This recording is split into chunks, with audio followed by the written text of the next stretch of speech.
Donc, croire et suivre. 11e de la série. Et dimanche prochain, Dieu voulant, ça sera le dernier de la série, le 12e. Donc, on va avoir 12 messages inspirés de l'Évangile de Jean au chapitre 6. Donc, le titre de la série, c'est Croire et suivre. Mais le titre du message, je me suis demandé comment j'aurais pu appeler ce message-là, parce qu'on dirait qu'il est en 2 volets. En fait, je l'ai appelé la foi de Jésus. Dans Jean au chapitre 6, si vous voulez tourner dans vos Bibles, si vous voulez seulement prendre des notes, on regarde.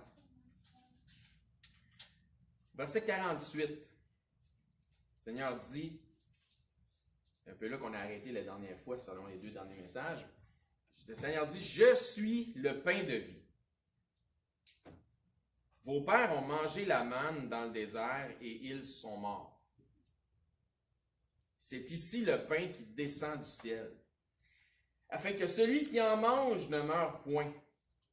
Je suis le pain vivant qui est descendu du ciel. Si quelqu'un mange de ce pain, il vivra éternellement. Et le pain que je donnerai, c'est ma chair, que je donnerai pour la vie du monde. » Oui. Je vais demander à Didier s'il veut ouvrir le culte en prière. Oui. Merci beaucoup. Seigneur Dieu Tout-Puissant, Fils de Jésus-Christ. Amen. Amen. Merci beaucoup. Toute l'histoire de Jean 6 semble tourner autour d'une histoire de pain. Donc, c'est comme si le père adoptif, Joseph de Jésus, était charpentier, mais le père céleste de Jésus était boulanger. Au début du chapitre, ça nous dit que Jésus savait d'avance qu'il allait nourrir une foule de 5000 hommes, plus les femmes, plus les enfants, avec seulement 5 pains et combien de poissons? 2 poissons. Il performe donc en rendant grâce la multiplication des pains. C'est une des 2 fois, parce qu'on voit dans les Écritures qu'il a fait la multiplication des pains. Chacun des pains disponibles ont nourri combien d'hommes? 1000 hommes. 1000 hommes par pain. C'était 5000 hommes, donc 5 pains. Jésus prend les pains, rend grâce et commence la distribution de ceux-ci.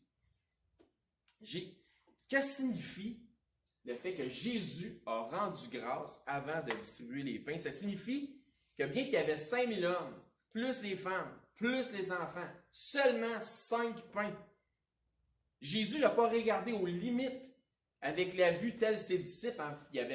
On voit dans le contexte qu'il parle avec Philippe, il parle aussi avec André, mais il a remercié Dieu, son Père, pour sa provision, et ce, malgré la proportion de denrées versus la foule. Merci. Boum, boum, boum, boum. Commence à distribuer ça.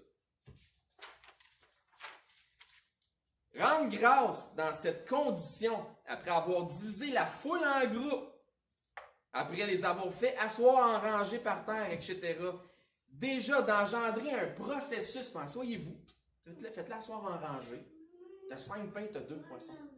Ce sont 5000 hommes, plus femmes et enfants. Déjà d'engendrer un processus, ça démontre une foi assez impressionnante.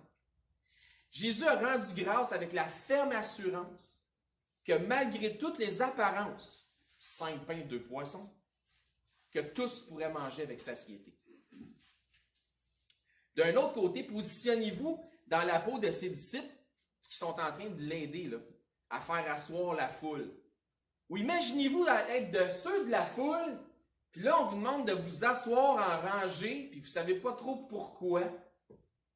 Parce que tu ne peux pas imaginer qu'il va tenter de nourrir la foule avec juste 5 pains et 2 poissons. Ça ne te rentre pas dans la tête. Tu dis, voyons, pourquoi qu'on s'assoit en rangée? Qu'est-ce qui se passe? Quand ça nous dit que ses disciples n'avaient pas compris le miracle des pains, parce que leur cœur était endurci, ils n'avaient effectivement rien compris. Le miracle était un exemple de la foi de Christ. C'est pourquoi j'ai appelé le message la foi de Jésus. Comme la foi qui déplace les montagnes. Vous direz, ben c'est normal que Jésus avait la foi. Franchement, il était le Fils de Dieu, puis Dieu en chair. Puis c'est peut-être pour ça que ses disciples n'avaient rien compris. Parce qu'il était rendu au point de trouver ça normal. C'est normal que Jésus ait la foi. C'est normal qu'il a transformé, qu'il a multiplié les pains et les poissons. Comme s'il n'y avait plus rien là. C'est phénoménal! Tu as 5 pains, tu as 2 poissons, tu nourris une foule de combien? 10, 15 000 personnes. Pourtant, la démonstration de foi, l'exemple que Jésus donne n'est pas à prendre pour acquis. C'est quelque chose d'extraordinaire. Pensez-vous que l'apôtre Philippe, s'il avait eu la foi comme Jésus, aurait pu en faire autant que Jésus? Jésus lui a demandé, si vous regardez dans vos Bibles, dans Jean 6, au verset 5, si on retourne au début du chapitre, ayant levé les yeux, voyant une grande foule qui venait à lui, Jésus dit à Philippe, où achèterons-nous des pains pour que ces gens aient à manger? Puis la première partie du verset 6, la partie A, il disait cela pour l'éprouver à Philippe. Jésus savait déjà ce qu'il allait faire. Il sait qu'on va acheter ça. Il savait qu'il était pour aller acheter du pain ou... Nous autres, on commanderait du poulet ou de la pizza. Ça aurait été une méthode fabuleuse pour Philippe que de remporter cette épreuve que Jésus lui avait lancée. Il me semble que Philippe répond à Jésus. Jésus dit, qu'est-ce qu'on va faire pour nourrir ce monde-là, Philippe? Il le mettait à l'épreuve. Il me semble que Philippe de répondre, on va les faire asseoir, puis on va prendre peu importe ce qu'on a, puis on va rendre grâce, puis Dieu va faire la différence. Si Philippe avait répondu ça à Jésus, il me semble que Jésus a arrêté dans l'étonnement, parce qu'il aurait eu la même foi que Jésus. C'est comme la fameuse histoire de l'Église qui se réunissait pour une journée spéciale de prière.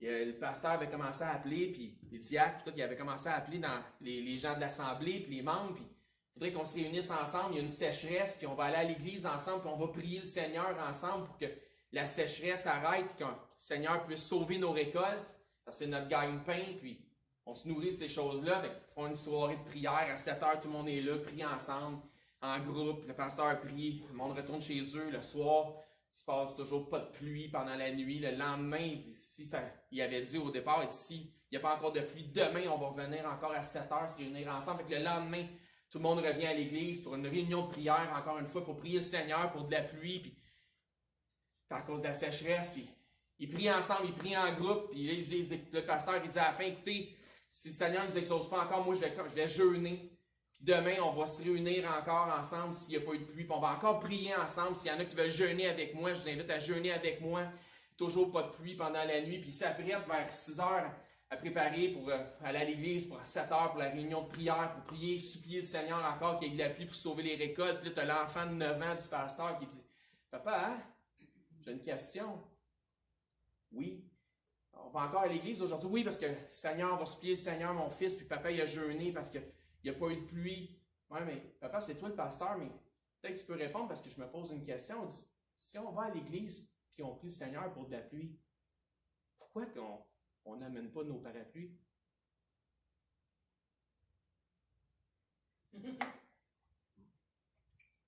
Autrement dit, tu y crois-tu ou tu y crois pas? Quand tu pries. Hébreux 11, au verset 1. On a une définition biblique.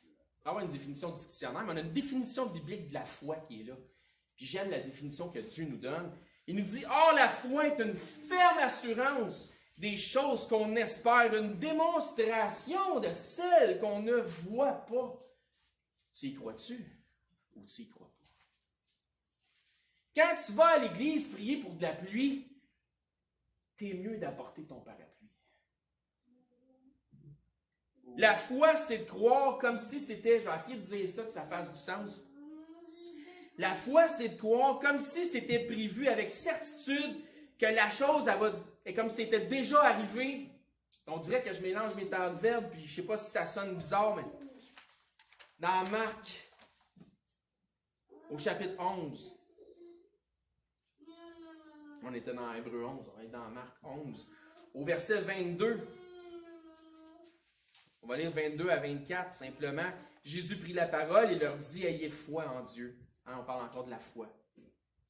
Je vous le dis en vérité, si quelqu'un dit à cette montagne, ôte-toi de là et jette-toi dans la mer, et s'il ne doute point en son cœur, mais croit que ce qu'il a dit arrive, il le verra s'accomplir. C'est pourquoi je vous dis, tout ce que vous demanderez en priant, croyez que vous l'avez reçu et vous le verrez s'accomplir.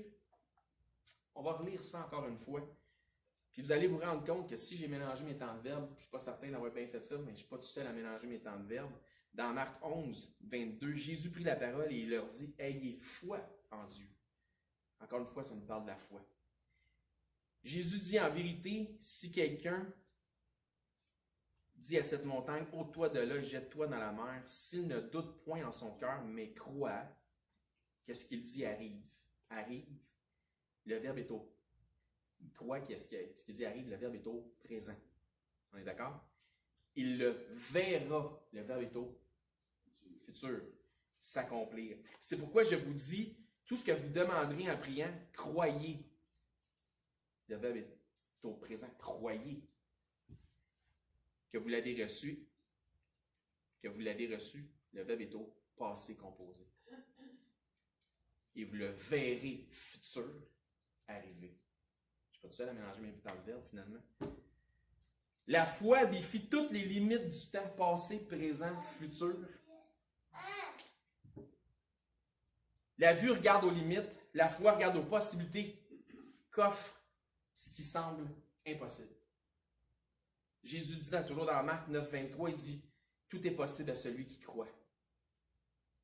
Justement, lorsque Jésus prononce ces paroles, quand il dit « Tout est possible à celui qui croit », il venait de parler à ses disciples qui avaient essayé de chasser un démon. Puis dans le contexte, Jésus traite ses disciples d'incrédules, puis il leur révèle qu'ils auraient dû prier, et aussi jeûner, mais prier pour chasser ce démon-là. Mais eux, ils ne priaient pas, ils commandaient au démon.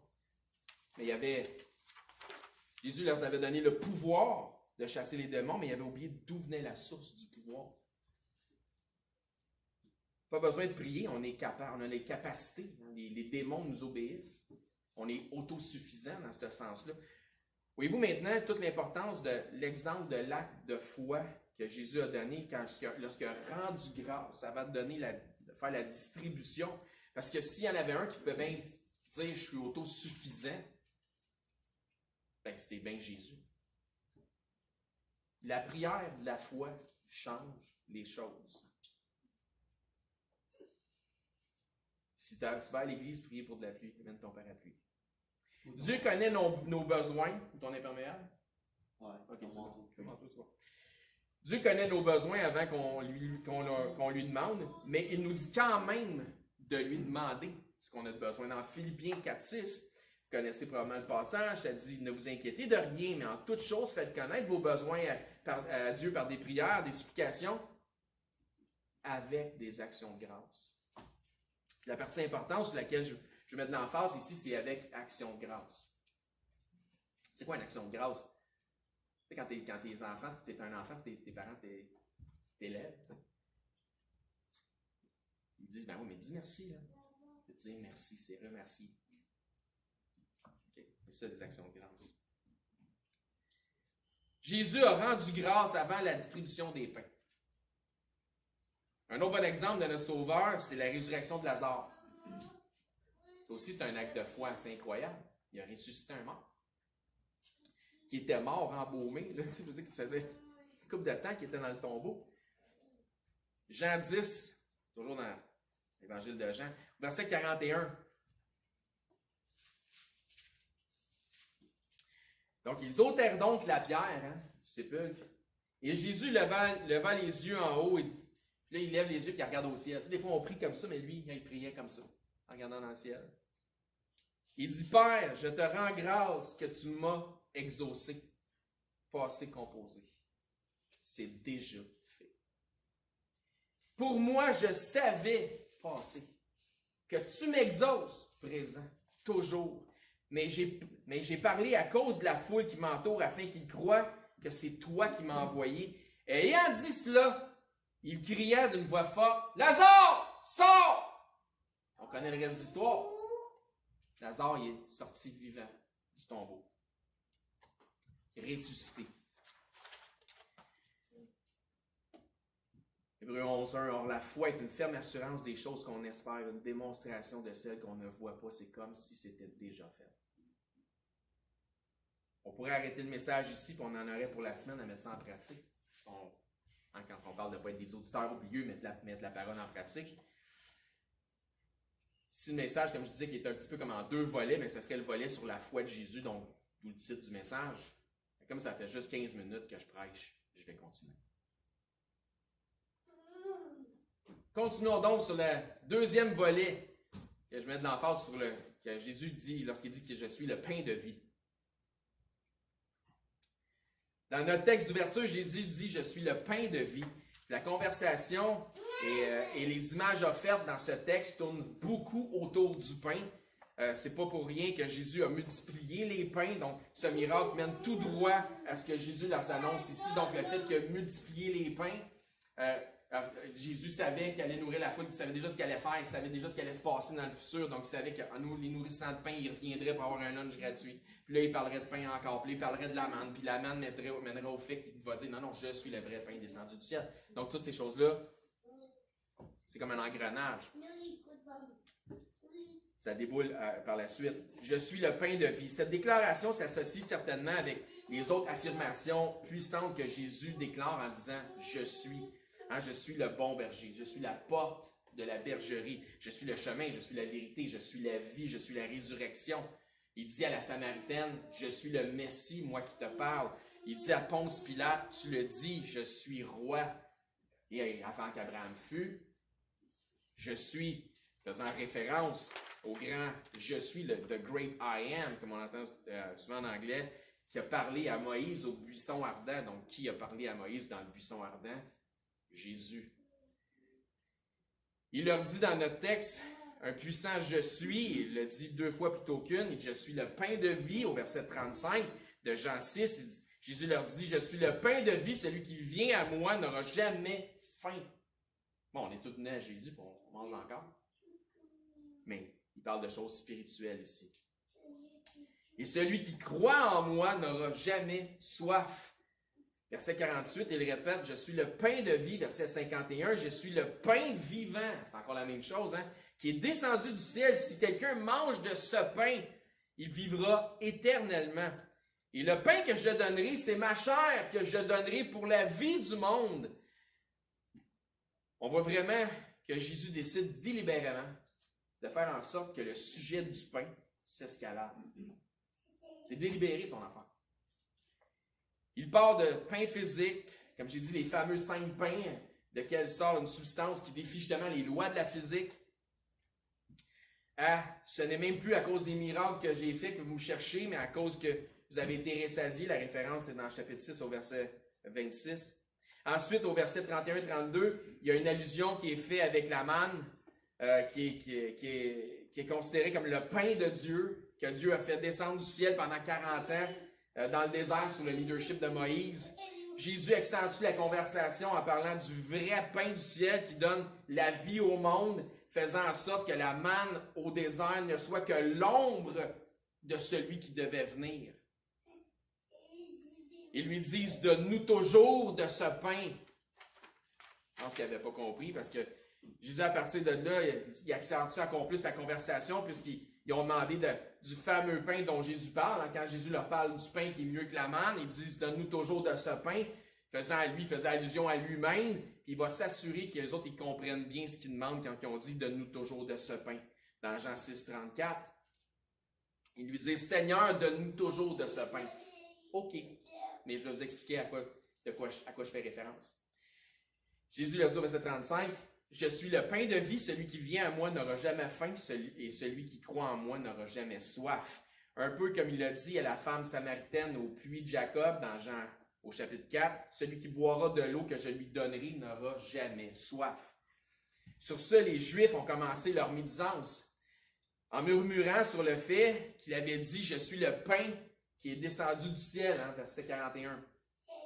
Tous les miracles et les prodiges qu'il avait fait auparavant n'avaient plus aucune importance. Ils ont décidé de murmurer entre eux autres. Ça n'avait plus aucun impact. Sur ce, Jésus réitère au verset 48 en disant « Je suis le pain de vie », au cas où vous n'avez pas compris. Puis là, c'est là que ça dégénère. Jésus va se mettre à en ajouter, puis à en ajouter encore, au point où ça va les scandaliser. Vous allez voir pourquoi ça va les scandaliser. Et plus ils s'offensent, plus Jésus arrête de parler. Non, non. Plus ils s'offensent, plus il en rajoute. C'est délibéré, ce qu'il fait. C'est un peu comme dans Matthieu 15-12, où Jésus avait scandalisé les pharisiens par ses paroles, puis il y a quasiment ses disciples qui leur prennent en disant « T'es pas rendu compte que ce que tu as dit les a scandalisés? » Vous allez voir, quand prêcher la vérité et scandaliser les gens ou jouer du violon pour plaire à la foule, le choix de Jésus est bien clair. Il ne fait pas tellement dans le violon. Il choisit la vérité et ça advienne que pourra. On le sait, hein, il s'est même rendu à la croix à force de dire la vérité. Jean 6, 49. Vos pères ont mangé la manne dans le désert et ils sont morts. Vos pères ont désobéi à Dieu, mais Dieu, dans sa grande miséricorde, dans sa fidélité, malgré leur infidélité, il les a quand même nourris de cette substance qui s'appelait la manne. Il aurait pu les laisser crever là. Non, il les a nourris pendant 40 ans. La manne était une conséquence de leur péché, et leur péché fut l'incrédulité. Ils ont refusé de croire aux promesses de Dieu. Conséquence, ils sont morts dans le désert au lieu d'entrer dans la terre promise, dans le repos du Seigneur, qui était une image, si vous voulez, du paradis céleste. Entre, tu sais, ça nous dit, bon et fidèle serviteur, rentre dans le repos de ton Seigneur. Puis un peu le terme sabbat aussi. Tout un message qu'on pourrait faire avec ça. Verset 50. C'est ici le pain qui descend du ciel afin que celui qui en mange ne meure point. Vos pères dans le désert, ils ont mangé de la manne, ils sont morts. Mais c'est ici le pain qui est descendu du ciel afin que celui qui en mange ne meure point. Comme vos pères, si vous demeurez dans l'incrédulité, comme eux autres ont demeuré dans l'incrédulité, vous allez aussi mourir dans votre incrédulité et terminer où? En enfer. Si vous vous nourrissez de mes paroles, si vous croyez ce que je vous dis, et si vous croyez en qui je suis, et en celui qui m'a envoyé, vous aurez quoi? La vie éternelle. Verset 51. Je suis le pain vivant qui est descendu du ciel. Si quelqu'un mange de ce pain, il vivra éternellement. Et le pain que je donnerai, c'est ma chair que je donnerai pour la vie du monde. Voyez-vous comment ça s'escalade? Ça part de vrai pain à la manne à manger ma chair. Ça s'escalade. Imaginez-les avec leur pensée aux choses terrestres. Donc, ils nous parlent-tu de cannibalisme? Manger sa chair? Mais nous, on a cette connaissance que lorsque Jésus parle de manger sa chair, ben c'est métaphoriquement qu'il en parle. On sait ça. Mais eux autres sont tellement aux choses terrestres. Ils nous incitent au cannibalisme.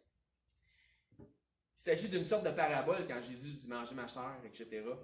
De plus, il confirme vers la fin du texte, au verset 63, il a beau dire « manger ma chair », etc., puis on va voir que ça s'escalade encore. Mais au final, il leur dit « c'est l'esprit qui vivifie ». Donc, il est en train de leur dire « je parle de choses spirituelles ». Il dit « la chair ne sert de rien ». Il leur dit, là, quand un coup, ils sont scandalisés, qui capotent, là, parce que ça n'a pas d'allure, qu'est-ce qu'il leur dit? La chair, c'est l'esprit qui vivifie, la chair ne sert de rien. Les paroles que je vous ai dites sont esprit et vie. Il dit, je ne vous parle pas de choses physiques, je vous parle de choses spirituelles, mais vous ne les comprenez pas. C'est ça qu'il leur dit. On va retourner au verset 52. Là-dessus, les Juifs disputaient entre eux, disant, comment peut-il donner sa chair à manger? Voyez-vous? Ils sont complètement à côté de leur pompe dans ce qui concerne les choses spirituelles. Verset 43, Jésus leur dit, en vérité, je vous le dis, ça escalade encore, oui, je vous dis, il ne fait pas dans le violon. Si vous ne mangez la chair du Fils de l'homme, et si vous ne buvez son sang, vous n'avez point la vie en vous-même. Attends, c'est plus juste manger sa chair, c'est boire son sang en plus. Voyez-vous comment ça s'escalade encore? Il va même jusqu'à dire à ceux qui croyaient avoir la vie éternelle par les œuvres de la loi, parce que c'était ça, les Juifs, hein, ils pensaient que leur sécurité éternelle était dans les œuvres de la loi. Si vous ne mangez pas ma chair et si vous ne buvez pas mon sang, vous n'avez pas la vie éternelle. Quand on sait qu'une des ordonnances de la loi, c'était quoi? C'est des recommandations de la loi, c'était de ne pas consommer la chair avec le sang. Fait que c'est complètement contre-intuitif, ça n'a aucun bon sens ce qu'il est en train de leur dire si tu regardes ça d'un point de vue charnel, physique. Et si tu regardes ça d'un point de vue spirituel, ça prend tout son sens. Verset 54. Celui qui mange ma chair et qui boit mon sang a la vie éternelle. Ben, donne-moi une petite bouchée, une petite gorgée. Ben oui, c'est exactement ça. Et je le ressusciterai au dernier jour, car ma chair est vraiment une nourriture et mon sang est vraiment un breuvage. Celui qui mange ma chair et qui boit mon sang demeure en moi et je demeure en lui. Qu'est-ce que Jésus veut dire par là? Il dit, on va relire juste le verset 54 et le verset 56. Celui qui mange ma chair et qui boit mon sang a la vie éternelle et je le ressusciterai au dernier jour. Verset 56. Celui qui mange ma chair et qui boit mon sang demeure en moi, je demeure en lui. À quoi est-ce que ça fait penser que de manger sa chair et de boire son sang? J'espère que tous ceux qui sont ici, c'est inévitable que ça vous fait penser à ce qu'on retrouve dans 1 Corinthiens au chapitre 10. Parce que dans 1 Corinthiens au chapitre 10, au verset 15, Paul dit « Je parle à des hommes intelligents ». C'est ça peut-être le problème de Jésus. Il parlait à du monde qui n'était pas tellement intelligent, je ne sais pas, mais jugez vous-même de ce que je dis. La coupe de bénédiction que nous bénissons n'est-elle pas la communion au sang de Christ? Le pain que nous rompons n'est-il pas la communion au corps de Christ? C'est ce qu'on va faire le 1er août. On va avoir la communion. Puisqu'il y a un seul pain, nous qui sommes plusieurs, nous formons un seul corps, donc on va faire 2 parallèles en un, car nous participons tous au même pain. Pain qui représente le corps de Christ, mais aussi l'Église qui représente le corps de Christ. Jésus parle à ses disciples, à certains gens de la foule de la veille. Donc, dans les groupes qu'il y avait là, il y avait de ses disciples. Dans Jean 6, il y avait les gens de la foule de la veille où il avait multiplié les pains. Puis, il y avait des Juifs de la synagogue de Capernaum. Puis, il leur dit ceci. À tous, il dit, si vous ne mangez mon corps et ne buvez mon sang, vous ne pouvez avoir de communion avec moi. C'est ça qu'il est en train de leur dire. Si vous n'avez pas de communion avec moi, vous ne pouvez avoir de communion avec le Père. Car je suis le chemin, la vérité et la vie. Nul ne vient au Père que par moi. Je suis le pain de vie. Verset 56 de Jean 6 et verset 57, on va terminer, passer à la conclusion tout après. Celui qui mange ma chair et qui boit mon sang demeure en moi et je demeure en lui. Voyez-vous la communion? Celui qui mange ma chair et boit mon sang demeure en moi et je demeure en lui. Communion. Comme le Père est vivant, qui est vivant m'a envoyé, et que je vis dans le Père, par le Père, encore une fois, communion, ainsi celui qui me mange vivra par moi. Donc c'est une communion entre nous, Christ et le Père. Donc celui qui nie le Fils n'a pas le Père. C'est toute une question de quand tu parles de manger sa chair, de boire son sang, il parle d'avoir une communion avec lui. Puis si on n'a pas de communion avec lui, il n'a pas de communion avec celui qu'on pourrait bien appeler Dieu. Conclusion. Il faut se nourrir de Christ pour avoir cette communion avec lui. D'ailleurs, le fait qu'on serait ensemble ici et puis qu'on entend la prédication de la parole de Dieu, c'est une façon de se nourrir. D'ailleurs, ça nous dit l'homme ne se nourrira pas de pain seulement, mais de toute parole qui sort de la bouche de Dieu. On connaît pas mal le passage. Et Jésus est appelé aussi la parole de Dieu. Est-ce qu'on se nourrit de cette parole? On a cette communion avec lui. Quand vous priez, demandez-vous avec foi, comme si c'était déjà accompli, comme si c'était déjà fait. Si vous n'avez pas souvenir d'avoir confessé Jésus comme votre Seigneur et Sauveur, mais que vous comprenez qu'il manque à votre vie, ben venez nous voir, puis vous communiquez avec nous, même si vous nous voyez sur les médias sociaux, puis nous allons pouvoir vous expliquer la réalité spirituelle de ce que c'est que d'avoir une communion avec le Fils et le Père. Donc, je vais demander à Bélisaire s'il veut nous fermer le culte en prière, s'il vous plaît, frère. Merci. Mon Dieu. Encore une fois, Père Céleste,